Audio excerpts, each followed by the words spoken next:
ఓం శ్రీ గురుభ్యో నమ హరి ఓం. అందరికీ నమస్కారం. మీరు రేవతి నక్షత్రం కానీ మీనరాశి వాళ్ళైతే మీకందరికి కూడా స్వాగతం అనమాట.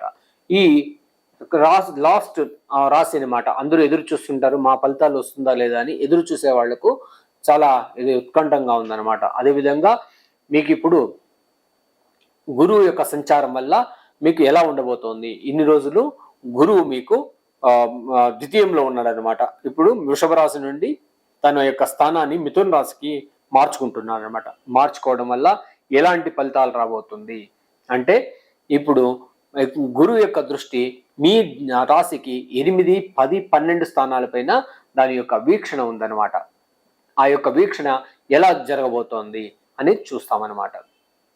ఇప్పుడు మీకు ఎలా అవబోతుంది. అదేవిధంగా రేవతి నక్షత్రం అంటే వీళ్ళు మీనరాశి అంటేనే చాలా నీట్గా ఉన్నవాళ్ళు, చాలా సాఫ్ట్గా మాట్లాడడం, అదేవిధంగా కంఫర్ట్ ఎక్స్పెక్ట్ చేసే వాళ్ళుగా ఉంటారనమాట. అదేవిధంగా మీకు ఇన్ని రోజులు ఆరోగ్య సమస్యలు ఉంటే ఆరోగ్య సమస్యల నుంచి కొంచెం బయటపడబోతున్నారనమాట. గురువు నార్మల్గా ఏం చేస్తామంటే, గురువు యొక్క ఫలితాలు మనకి ఎలా ఉండబోతోంది, గురువు మారడం వల్ల మనకు ఎలాంటి ఫలితాలు రాబోతోంది, ఎలాంటి మంచి జరగబోతోంది అనేది మనం ఎదురు చూస్తుంటాం అనమాట. అట్లాంటి వాళ్లకు ఇది మన ఇంట్లో ఒక శుభకార్యం కానీ, పిల్లల సంతానం అవడం కానీ, రెండో పెళ్ళి అవడం కానీ, రెండో సంతానం అవడం కానీ, కొత్త అల్లులు రావడం కానీ, ఇట్లాంటివన్నిటికి కూడా గురువు యొక్క అనుకూలం బాగుండాలి. మన యొక్క డబ్బు రావాలి, ఉద్యోగంలో బాగుండాలి, ఏదో ప్రమోషన్ రావాలి, పెద్దల నుండి అనుకూలం ఉండాలి, ఒక గౌరవం దక్కాలి, ఒక మన్నన పొందాలన్నప్పుడు ఇది ఒక గురువు యొక్క అనుకూలం చాలా బ్రహ్మాండంగా ఉండాలన్నమాట. ఎన్ని ప్రాబ్లంలు ఉన్నా కూడా, కోటి సమస్యలు ఉన్నా కూడా గురువు యొక్క అనుకూలం ఉన్నప్పుడు ఆ యొక్క సమస్యలన్నీ కూడా తీరిపోతుంది అనమాట. అందుకని గురువును గట్టిగా పట్టుకోవాలి. చాలా బలమైన గ్రహం అనమాట. ఇది 9 గ్రహాలు. గురువు చాలా బలమైన గ్రహం. ఆ యొక్క అనుగ్రహాన్ని మనం తీసుకోవాలన్నమాట. గురువులు తీసుకోవడం వల్ల మనకు ఎలాంటి మంచి మంచి ఫలితాలు కూడా దొరుకుతుంది అనమాట. ఈ గురువు యొక్క వీక్షణ 8, 10, 12 స్థానాలపైన ఉండడం మంచిది కాదనమాట. ఒక్కోసారి కొన్ని మిశ్రమ ఫలితాలు అయితే మధ్యమ ఫలితాలే ఉంటుందన్నమాట. చాలా భయపడాల్సిన పని ఏమి ఉండదనమాట. ఈ 8వ స్థానం పైన ఉన్నప్పుడు ఏమిటంటే, ఆరోగ్యం సమస్యలు ఉన్నప్పుడు ఆరోగ్యం నుండి కొన్ని సమస్యలకు మీకు బయటపడతారనమాట. చాలా అన్నిటికంటే కూడా ఆరోగ్యం బాగుంటే కోటేశ్వరులైన అనమాట. కోటేశ్వరులైన కూడా ఆరోగ్యం బాగలేకపోతే తినడానికి కూడా వాళ్ళకు అనుకూలం లేకపోతే ఎటువంటి ఇది ఉండదన్నమాట, అనుకూలం ఉండదన్నమాట. అందుకని అంత కోటి డబ్బులు పెట్టుకున్నా కూడా తినడానికి యోగ్యత లేకపోతే కూడా చాలా కష్టం అనమాట. ఆరోగ్యమే మహాభాగ్యం. ఆరోగ్యంలో అనుకూలంగా ఉండబోతోంది. అదేవిధంగా మీకు తల్లిగారు ఉంటే తల్లి యొక్క ఆరోగ్యంలో చాలా జాగ్రత్తగా ఉండాలి.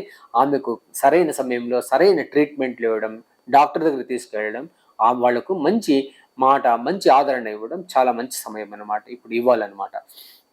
అదేవిధంగా కర్మస్థానం పైన కూడా దృష్టి ఉండడం వల్ల మీ యొక్క కర్మ ఫలితాన్ని పెద్దగా రాబోదు. 10వ స్థానం పైన దృష్టి ఉన్నప్పుడు గురువు పనుల్లో ఇబ్బంది ఉంటుంది, కష్టాలు, ప్రతి ఒక్కటి కష్టము, టెన్షన్, విపరీతమైన ఎఫర్ట్స్ పెట్టాలి. ఒక 10 రూపాయలకు 100 రూపాయలు ఎఫర్ట్స్ పెట్టాల్సి వస్తుంది. భయపడకుండా, బేసరవ్వకుండా, లేదంటే విరక్తి చెందకుండా దాన్ని మనం చేయాల్సిన సమయం అయితే ఆసన్నమైంది. అందుకని ఈ సంవత్సరం అంతా కూడా బాగా కష్టపడితే వచ్చే సంవత్సరం మనకు బ్రహ్మాండమైన ఫలితం ఇవ్వబోతుంది.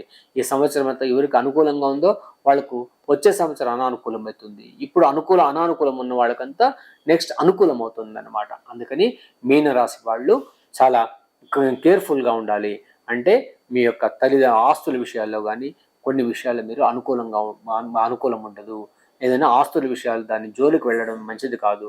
వెళ్ళినా కూడా ఇబ్బంది అయ్యే అవకాశం అయితే కనబడుతుంది. ఇది గురువు యొక్క ఫలితాలు ఏదో జరగబోతుంది అనమాట. కర్మాధిపతి 10వ స్థానంలో చేసిన పనికి అనుకూలం ఉండదు. 8వ స్థానం అంటే ఆరోగ్యానికి కొద్దిగా ఎక్కువ ఖర్చు పెట్టడం, ఆరోగ్యం గురించి ఎక్కువగా దాన్ని యోచన చేయడం, తర్వాత తన ఆయుష్కు భంగం కలుగుతుందని భయం ఉండడం, ఇలా అంతా కూడా జరుగుతుంది అనమాట. భయం ఏం పడద్దండి అనమాట. భయపడకుండా కొన్ని అనుకూలమైన పరిస్థితులు అయితే ఉన్నప్పుడు అన్ని అనుకూలమవుతుంది అనమాట. భయపడాల్సిన పని ఉండదు. అదేవిధంగా మీకు వ్యయాధిపతి కూడా గురు వీక్షణ ఉండడం వల్ల ఖర్చులు విపరీతంగా ఉంటుందన్నమాట. దయచేసి ఉన్నదాంతో మెయింటైన్ చేయండి. ఏదో అవసరానికి ఏదో అమ్మేయడం, లేదంటే ఏదైనా పెట్టేయడం చేయదండి. అది వెళ్ళిపోతుందన్నమాట. వ్యయస్థానంలో గురువు ఉన్నప్పుడు అది వ్యయం అలాగే వెళ్ళిపోతుంది అన్నమాట. తాకట్టు పెట్టడం, బంగారు విషయంలో కేర్ఫుల్గా ఉండాలి. మీరు బయటకు వెళ్ళిందంటే మళ్ళీ రాదు, మర్చిపోవాల్సిందన్నమాట. ఇప్పుడున్న పరిస్థితిలో ఫ్యూచర్లో మనము బంగారం అనేది మన కంటికి కనబడదన్నమాట. ముందుకు అలాంటి పరిస్థితులు వస్తుందన్నమాట. అలాంటి విషయాలు జాగ్రత్తగా ఉండాలి. వేరే ఆల్టర్నేటివ్స్ వెతుక్కోండి. లేదంటే లైఫ్ స్టైల్ను అడ్జస్ట్ చేసుకోవాల్సి వస్తుందన్నమాట.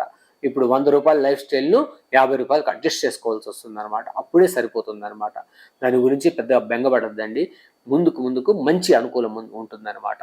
మీరు ఎక్కువగా మాకు పరిహారాలు కావాలి కదా, ఏదైనా అవును కష్టం వస్తుంది, దానికి ఏదైనా పరిహారం కూడా ఎదురు చూస్తుంటారు. కాబట్టి మీరు దయచేసి శ్రీరంగంలో ఉన్న రంగనాథ స్వామిని ఆరాధించడం, ఆయన యొక్క పూజలు చేయడం, ఆయన యొక్క దర్శనం చేసుకోవడం చాలా మంచిది. అక్కడే అదేవిధంగా ఆ దేవస్థానంలో చక్రతాళ్వార్ అనేసి ఆయన ఉంటాడు. అక్కడ కూడా ఆయన ఆరాధన చేయడం, అర్చనలు చేయడం వల్ల మీ యొక్క ఇబ్బందుల నుండి బయటపడే అవకాశం అయితే ఉంటుందన్నమాట. మొత్తం పైన ఈ సంవత్సరం అంతా కూడా మీకు మిశ్రమ ఫలితాలు, మధ్యమ ఫలితాలు ఉంది. కాబట్టి మీ యొక్క తల్లి యొక్క ఆరోగ్యము, తర్వాత ఇంటి కుటుంబ సభ్యుల ఆరోగ్యాన్ని మీరు చూసుకోవడం చాలా మంచిదన్నమాట.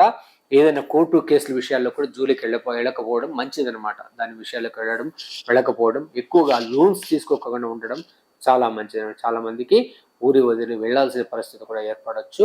అందుకని దయచేసి మీరు కొద్దిగా కేర్ఫుల్గా ఉండడం మంచిది. నేను భయపెట్టడం లేదు. మీరు దయచేసి ఈ దేవస్థానానికి వెళ్ళడం, లేదంటే మీకు అనుకూలం లేని వాళ్ళు మీకు దగ్గర ప్రాంతాల్లో ఉన్నటువంటి రంగనాథ స్వామిని, విష్ణు సంబంధమైన దేవస్థానాలు కానీ, నృసింహస్వామిని ఆరాధించడం, లేదంటే సుబ్రహ్మణ్యుని ఆరాధన చేయడం, లేదంటే గురువును మేధాదక్షిణామూర్తిని ఆరాధన చేయడం చాలా అనుకూలమవుతుందన్నమాట అని తెలియజేస్తూ, మీరు అందరికి కూడా మీ యొక్క గురువు ఫలితాలు బ్రహ్మాండంగా ఉండాలని కోరుతూ, సర్వే జన సుఖినో భవంతు, సన్మంగళాని భవంతు.